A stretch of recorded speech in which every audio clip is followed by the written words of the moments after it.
put your hands together and join me in welcoming Dave and Cindy Aufrances to come and share with us today.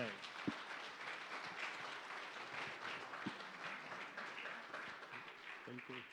I didn't know he was going to say all that, but thank you. No, I don't have to share all that. But we're very honored and blessed to be here with you today. Got to get wired up. Joe-san. Buenos dias, ¿cómo está? Magandang umaga. And good morning, how are you? These are just some of the greetings you might hear when you come into our international church on a Sunday morning. We really are honored to be here, and as I was sitting here and we've been sharing in other churches, when he said all that, you're going to hear all of this is really glory to God. Cindy and I just returned to the United States last August in 2020 for our retirement after our 45 years in Hong Kong, and that was our adopted home for those years.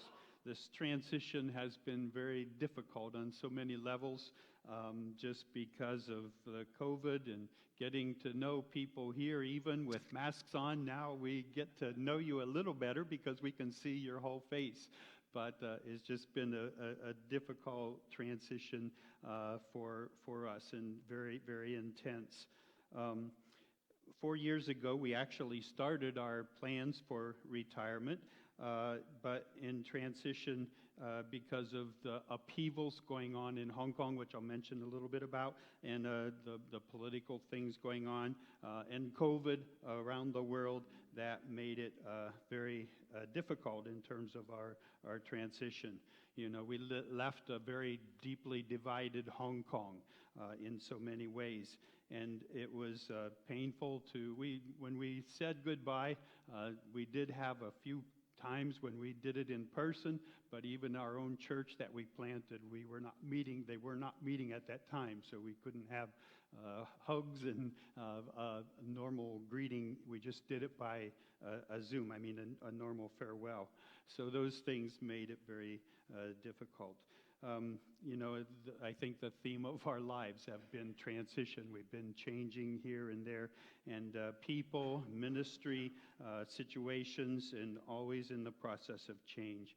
But that's a good thing in a way because it can lead to growth. And one thing that we have learned through all of these transitions is that God is so faithful in every way. And so we just thank him for that. And if I mention Hong Kong, maybe in the last couple years, what are the things that you have known about it?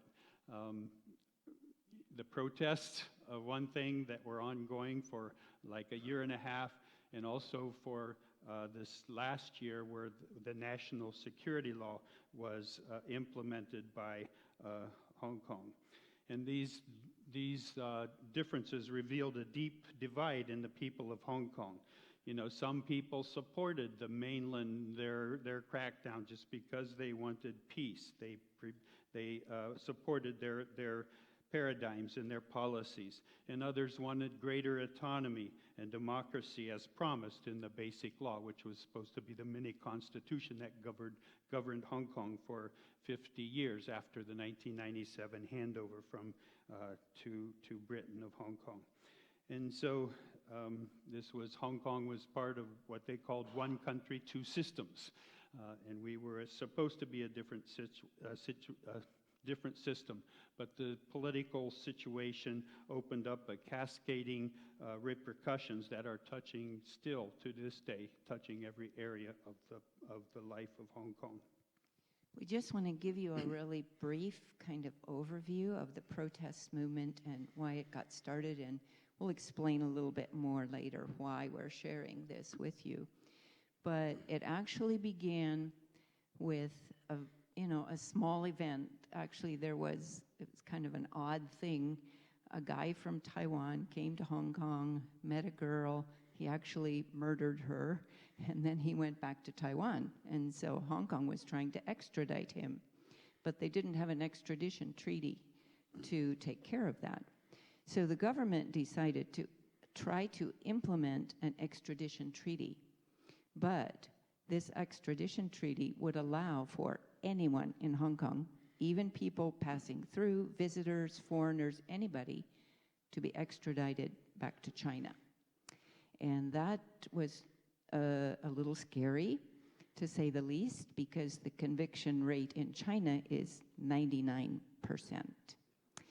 And so this kind of triggered this movement in the legislature to get this bill passed.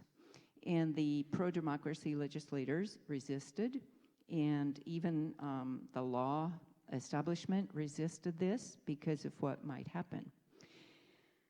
And so in June 2019, the protests began. They weren't protests, they were demonstrations.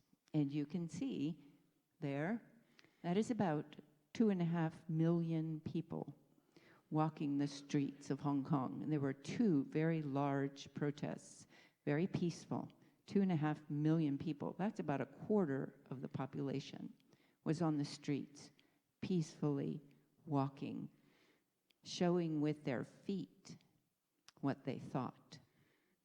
But the response from the government through the police was, because we don't have an army in Hong Kong, so it was through the police that the response was strong and swift and very difficult. And there was no recourse for people. And this continued throughout 2019, and it became increasingly violent. It's not like here. It's different than here.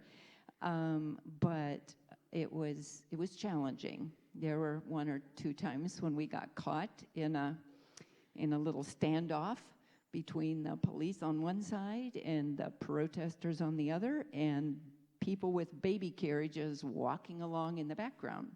So it was a little surreal sometimes, but we did not feel threatened or really unsafe most of the time. But then COVID hit, as we all know, and of course the protests died down at that point. Then on July 1st, just last year, China imposed a national security bill which overwrote the basic constitution that was supposed to govern Hong Kong for the next 50 years. And this really has changed everything.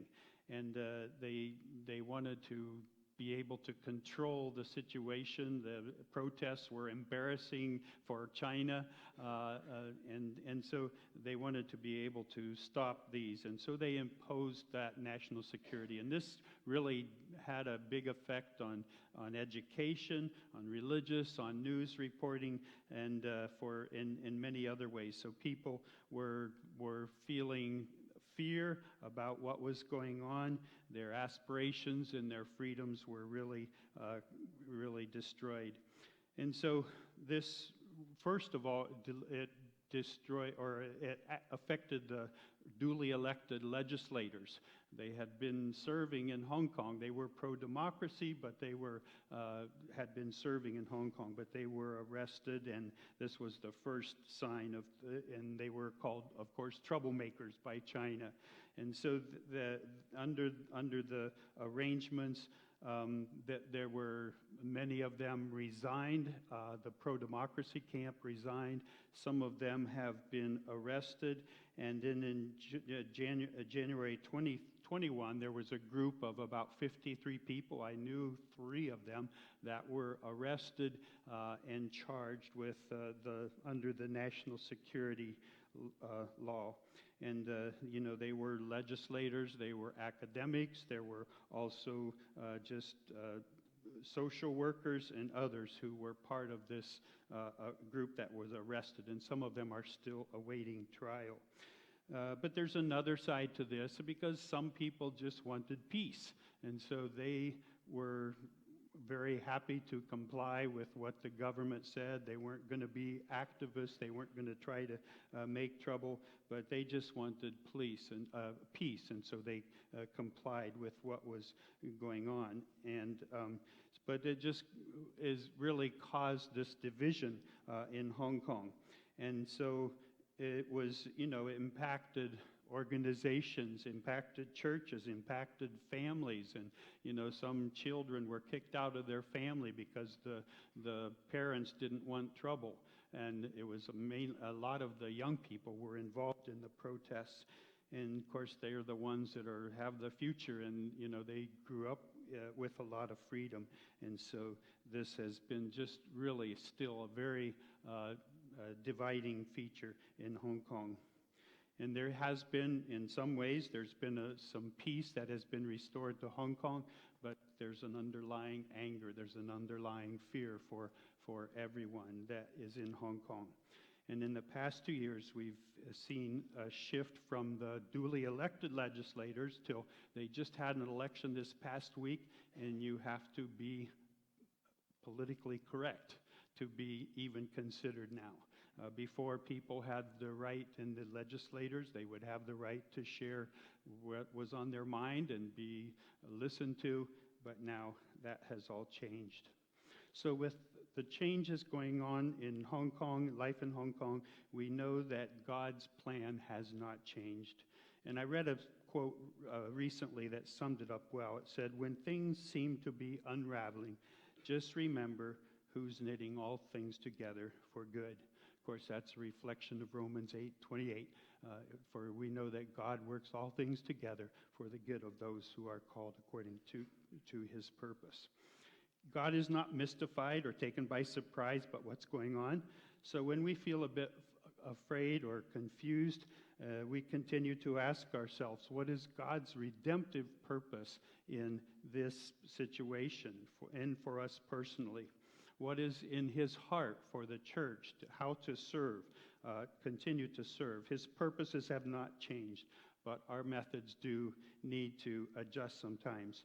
But we are all called to be ambassadors in reconciliation to the lost and hurting world.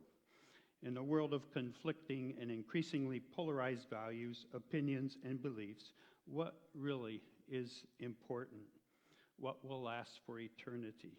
Where can we find stability when it seems the ground around us is shaking? And those are all questions that we continue to ask ourselves. Our one place is that we can look back and to see how we can go forward, and looking back at some of the things that God has done, learning the lessons that he teaches us in his word, his love story to us. So we also just need to learn from others who have gone before, and some of the situations are just kind of repeating some of the other situations that have gone on in our world. This photo of my grandma and grandpa soon after they were married, and it's my favorite photo of them because it represents their life on the farm. Though my grandpa was 74 when he died of Parkinson's disease, my grandma lived a long and good life, and she was just a kind and wonderful woman. I remember her used to be joking sometimes, and she said she was afraid that her family and friends in heaven wouldn't think that she got there because it took her so long to get there. But she always had a sense of humor, and she was really loved. But my grandma lived just 2 months short of 104 years. And in the end, she passed away, as all of us do one day, if the Lord does not return. I took this photo of my grandpa and grandma's grave just a few years ago, but you can see the year when they were born and the year that they died. And looking at my grandma's year of birth, 1897, she was born 1 year before Hong Kong signed a 99-year lease, and she died 3 years after that lease with Britain in Hong Kong. And my grandma lived in 2 different millennium and 3 generations. But what do you see between the dates, the beginning and the end? There's just a little dash there, something very small, something that we often overlook. It's a dash, a simple short line, and it doesn't look so important. It just looks more like a filler. But then reality, that dash represents everything that was in her life, and a life that was full of family, church, farming, their hopes and dreams, their joys, their disappointments, their sometimes even failures or disappointments or sadness. And that's what that dash represents. It's just a small punctuation mark, but it represents all the choices that they made in their life for themselves or for something else that was beyond their on earth. And so for Dave and I, we're at a point in our life where we intentionally think about our dash. What has God put in it so far? What will he put in it going forward? You know, reading that, when Pastor Brian was reading that list, it's like, wow, who is that? Because Dave was a farm boy, grew up on a farm a little bit east of Alliance, Ohio. I grew up in Walnut Creek in Amish country, and back in the days before the tourists had discovered it, and there was like one stop sign in the whole town.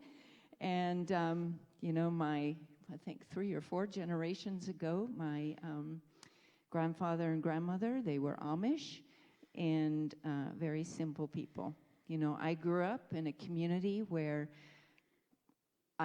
every day you would hear buggies and horses clopping down the road.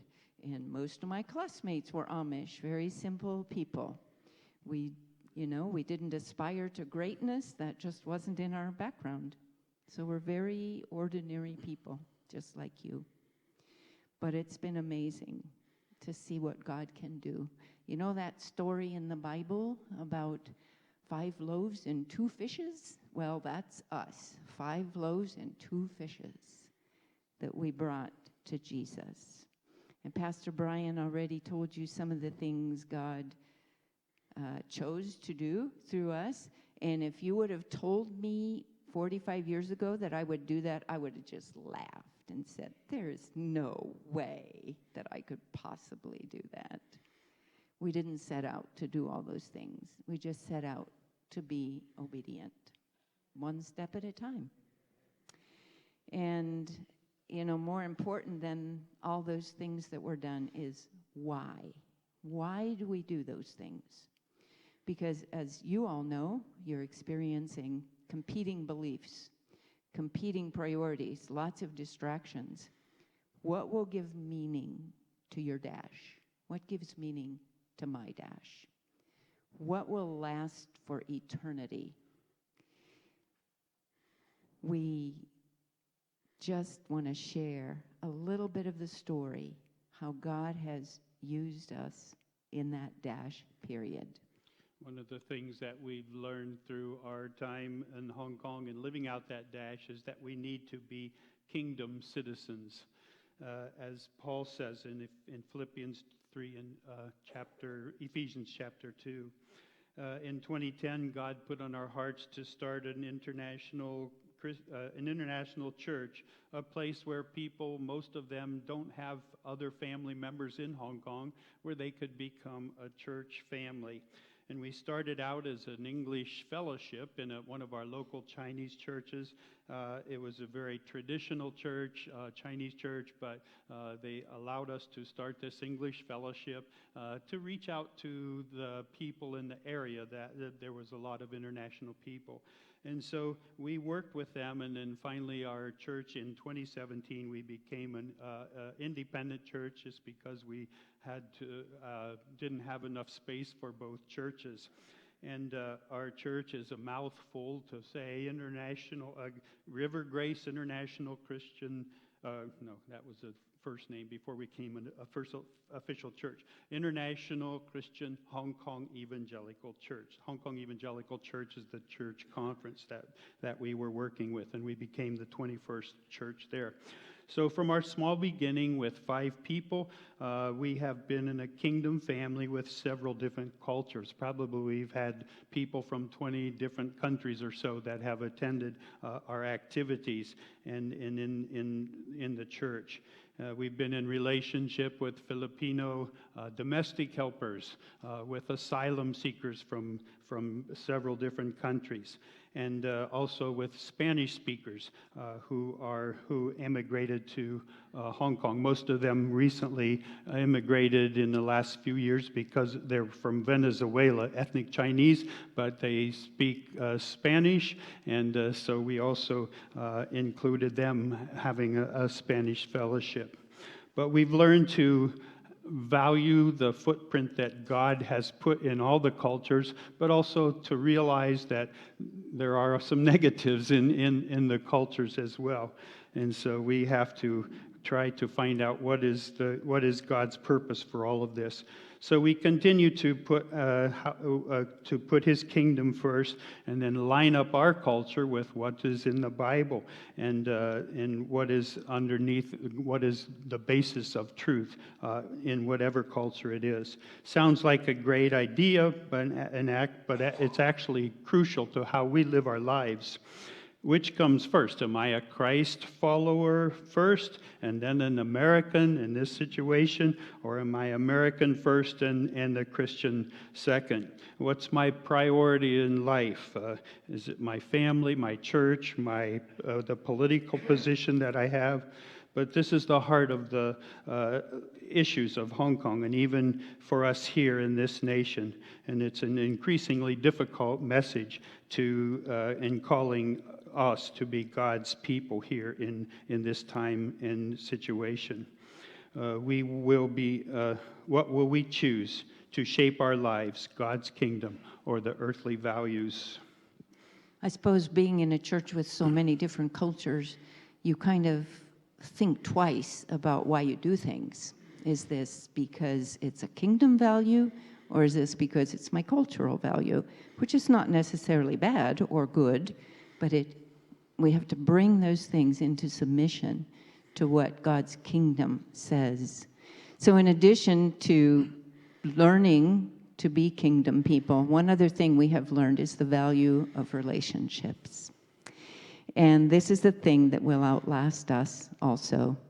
And I've just been very blessed by God, by the relationships He's brought into our lives. Many years ago, I was asked by a Korean mom in my Bible study to disciple her daughter, who was a teenager. And this girl, Korean girl, and we decided to study a book by Eugene Peterson titled A Long Obedience in the Same Direction. I love that title. A Long Obedience in the Same Direction. That has encouraged me to be a farmer, a spiritual farmer, to plow the ground, to plant the seeds, to water, to hoe, to weed, to do whatever needed to be done. As I said before, it's really simple and faithful obedience. You know, actually, we didn't share, but when Dave and I went to Hong Kong 45 years ago, we were going to be short-termers. I made that really clear to the Lord. I am only going to go for 3 years. We were not very good in math, though. And I said, after 3 years, I'm going to go back to the U.S. and just be a normal person. Well, maybe he knew I wouldn't be very normal, so that's why he just left me there. I don't know. But, yeah, I look back and it's like, wow, God, only God could do something like that.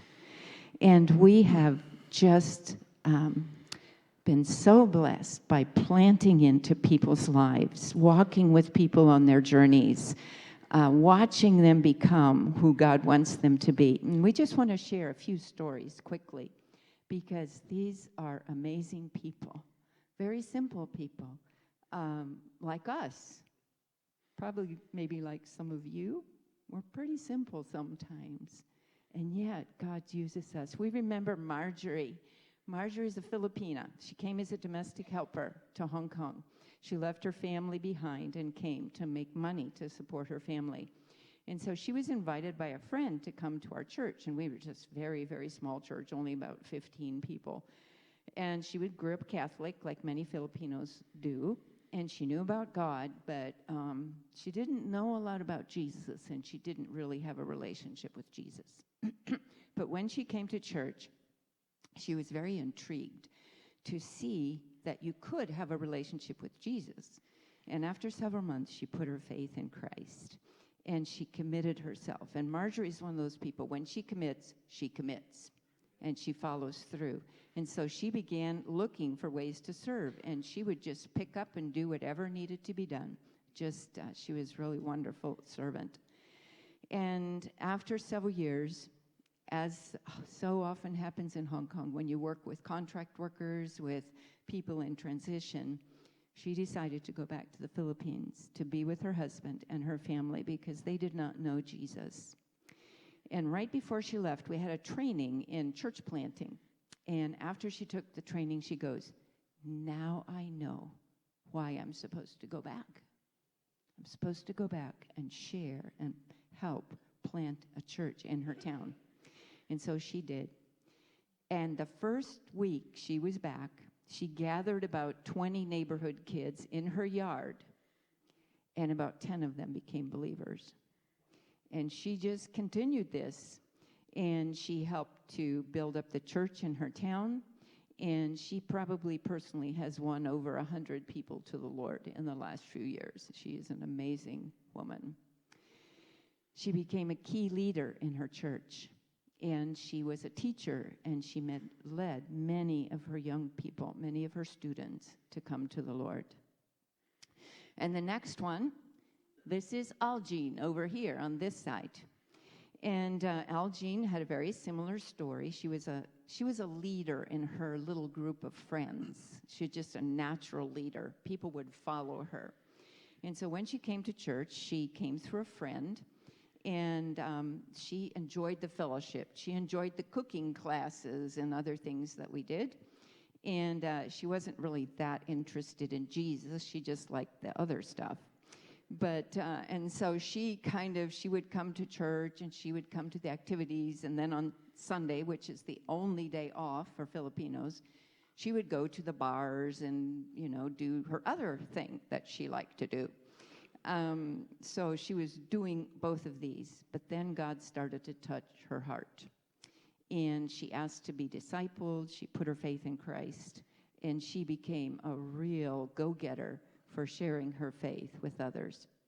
And when COVID started, she worked for someone that worked for the U.S. government, and they were resettled to the U.S. And they loved Aljean so much that they asked her to accompany them back to the U.S. and continue as their helper. And so she is now in the U.S., and she came to visit us in June. On her way, her employer was traveling from Virginia up to Minnesota, and they stopped. And so we got to see Aljean. So you never know when you're going to meet somebody that God has put in your life. And then this next one, I can say her name now. I think she's been resettled. This is Khadra. And Khadra is a young Muslim woman from Somalia.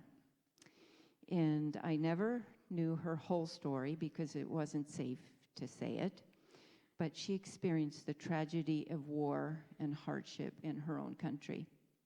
She saw her husband and 2 of her 4 children killed, and she had to flee the country. And she had to leave her 2 children behind because it wasn't possible for all of them to get out. She got on a plane with a false passport and as someone's wife, and ended up in China. When she landed, she said, "I had no idea where I was. I didn't even know what country I was in." And so the person she was working with, they put her on a boat, took her papers, and said, "You're going to Hong Kong. When you get there, go and apply for asylum." And so that's what she did. So she became one of about 14,000 asylum seekers in Hong Kong, people who are making application to become refugees and be resettled. And so how did we meet Khadra? We had an international cooking class, and it was great food in that class. And it's amazing how everybody stayed around after church on the Sundays when we had cooking class. So many people stayed, it was a little hard to figure out. But she came to our church faithfully. She loved the music, and she enjoyed learning English, and she liked to learn about Jesus. But she was given a really hard time by her Somalian community. And so she would just tell them, I'm going to learn English.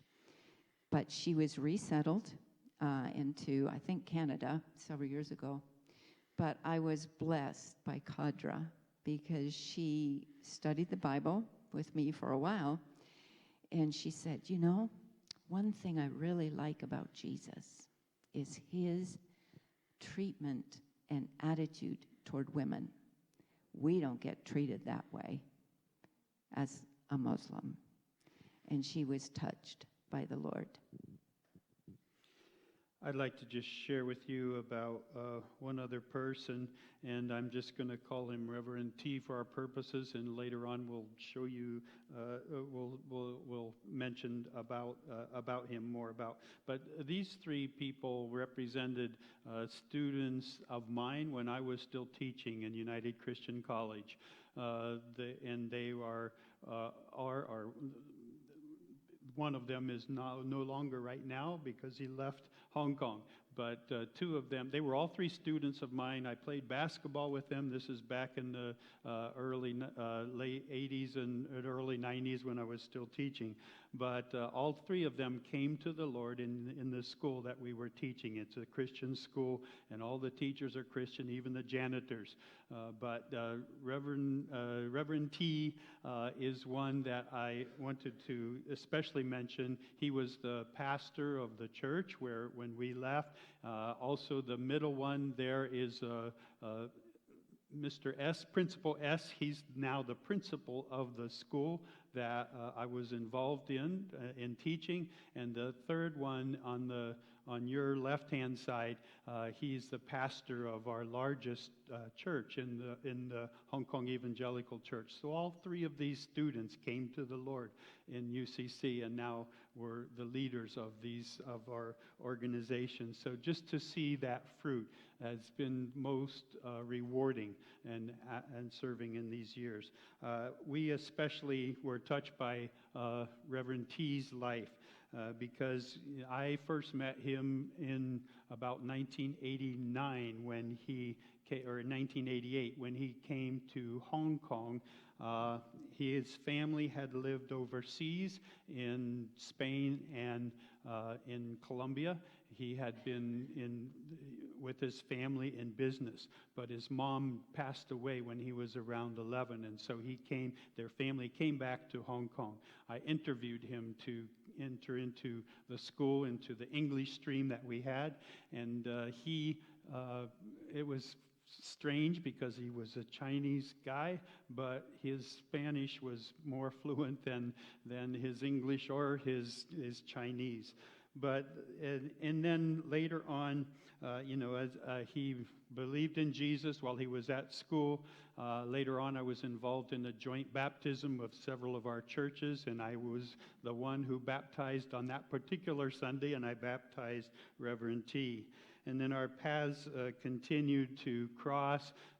When we started the seminary, he and his wife both enrolled in the seminary and graduated from it as well. But we led the student fellowship one of the years when that was there. And then just in last year, in the springtime, I was involved in his ordination as a pastor of HKEC Church. And so 3 years ago, and actually this is about maybe 4 years ago, actually, when we felt we started to know that we were going to retire. So we said, who's going to be the leader of our church? And God brought Reverend T to our mind because his background is Spanish. He had been intercultural. Even before we started our family Spanish fellowship, God brought him to our church, even before we had even considered that. But he came to our minds, and so we invited him to come and to just see if God was leading him. He had no intention of being a pastor. He was still involved in the family business, and and especially like an international church, he had never really considered that. but God had a different plan, and he came and worked for us. So his fact that he lived in different cultures and spoke 4 languages fluently, he can preach in any of them. He said he still thinks his thoughts in his mind in Spanish, but he was a great blessing to our church. I will, in God then after, maybe 2 years after he came to the church, we started the English Fellowship. And that came about by one of our Chinese brothers who actually attended the church that Ace's mom planted in Hong Kong. And he had taken a mission trip to Venezuela and met the lady there. They got married, and so through her, that she had contacts with the other Spanish speakers. And so we began the Spanish-speaking fellowship at that time. So we just, God weaves together people in different ways, and that's one of the advantages of being in the same place for a long time. So when we step back and take the long-term view, we see our relationships with these people, with Reverend T, Marjorie, Algene, and Mrs. Cadra, how God can use things that we think are just small occurrences, and he can bring about something amazing from even the smallest occurrences. Sometimes, as I said before, we plow the ground, we plant the seeds. You never know how God might use your simple act of obedience in his kingdom. Paul talks about this in 1 Corinthians 3, 5-9. I'd like to just read that to you. What then is Apollos? What then is Paul? We could put our names in there. What then is Dave? What then is Cindy? Just servants through whom you believed in Christ, even as the Lord appointed to each his task. I planted, Apollos watered, but God all the while was causing the growth. So neither is the one who plants nor the one who waters anything, but only God who causes the growth. He who plants and he who waters are one in importance and esteem, working toward the same purpose. But each will receive his own reward according to his own labor. For we are God's fellow workers, his servants working together. You are God's cultivated field, his garden, his vineyard, God's building. So for us, that whole list of stuff that Pastor read, that really was simple obedience in the same direction, following Jesus, just asking him, what do we do next? And so as we go into this next stage of life, going through reverse culture shock, trying to reconnect to this country, we ask ourselves the same question. What does God want us to put into the dash? And what are the priorities on his heart?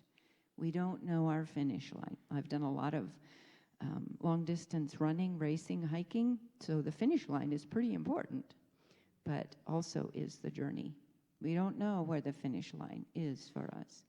But as long as we're healthy, in our right minds, and able, we still want to live for the kingdom, investing in people and growing in God.